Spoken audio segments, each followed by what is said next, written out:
Alamin ang latest weather update ngayon dito sa Sir Aris Official Weather News Today.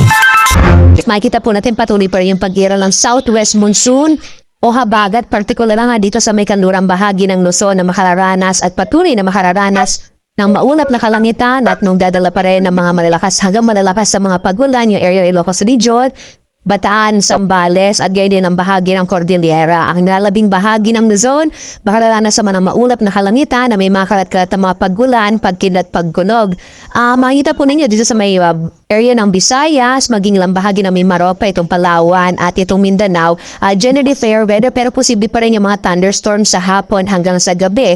Wala tayong minomonitor na low pressure area sa loob ng Philippine Area of Responsibility, bagamat nandyan pa rin po yung yung bagyo si Komay, na pinangalanan po nating Emong na sa loob ng Philippine Area of Responsibility. Nandyan pa rin po siya at nakikita po natin posibleng patuloy itong kikilos pa sa may area po pahanluran patungo sa may bahagi ng China.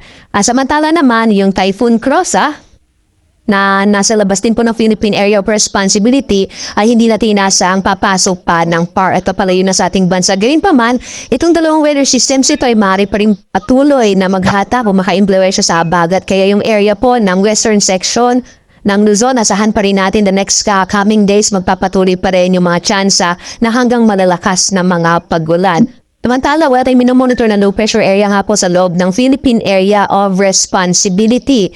Samantala, ngayong araw po ay State of the Nation address ng ating Pangulo at inaasahan natin malaki pa rin yung tsansa ng mga pagulan hanggang malalakas ng mga pagulan base sa inilabas nating weather advisory, particular na nga sa Ilocos Region, particular na po dito sa Zambales at sa Bataan.